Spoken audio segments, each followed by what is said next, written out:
You're watching Let's Chat.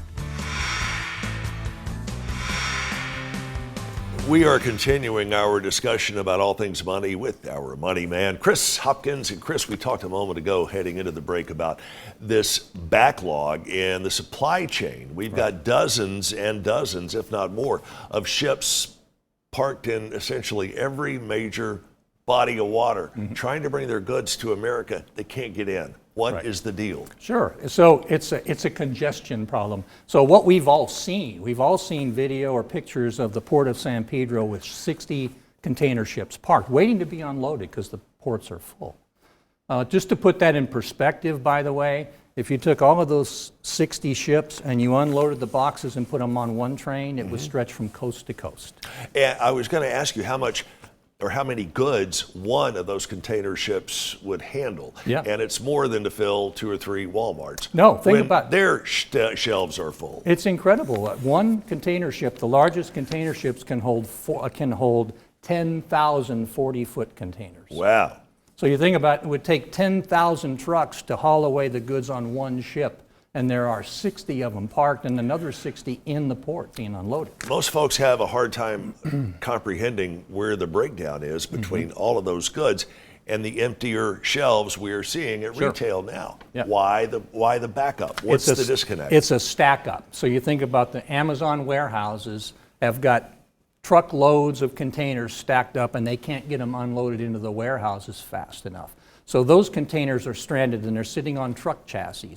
We need the truck chassis to send them back to unload more containers. Trains are backed up. About 20% of the goods that come into Los Angeles get on a train and go to Chicago for distribution throughout the Midwest.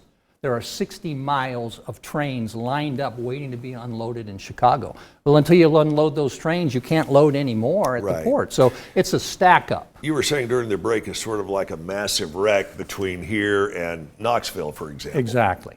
So you got the interstate's closed in Knoxville, it backs up to Cleveland, and you're stuck on the interstate. Well, they cleared it an hour ago. Sure. But it takes a while for this to unwind. So look for this to continue probably well into the middle of next year. How do you think this is going to impact holiday shopping? A lot of people are already hitting the panic button about their Christmas items, and it's not even Halloween yet. No, that's right. And the fact of the matter is supplies are going to be short. They're doing everything they can to try to improve the situation. But look, the shelves are going to be empty. Does that mean prices are going to be higher? Absolutely. We're already seeing it. The same thing we've seen in oil and gas prices because of supply we're seeing in other goods. Because the cost, for example, the cost to ship a container from China to the U.S. has increased tenfold since last year. So that's got to be passed through. That's a big hike. Yep. What about this $3.5 trillion infrastructure bill that's on the table? What's this going to do to inflation? Well, you know, the answer to that is it's not certain, but it's probably not going to have much of an impact in the short term because it's going to take at least a year to deploy those funds. You know, if you're talking about physical infrastructure or building a highway, you know, those things don't start overnight. Right. So what it probably will do is drive wages higher in the next 1, 2, 3, 4 year time frame, which will feed into inflation. But it's not, you know, it sounds like a big number, $3.5 trillion, but relative to and that's over 10 years, by the way. Relative to the size of our economy, it won't have much effect on inflation, but and we hope it will increase wages at some level. Sure.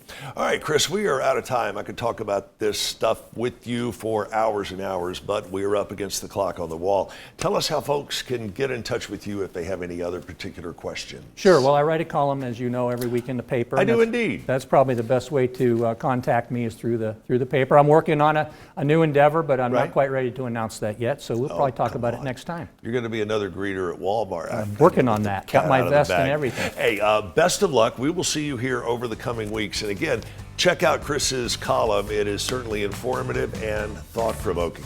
All right, we're going to have more on the day's top stories coming up today right here and more on this foggy forecast today on News 12 Now at noon.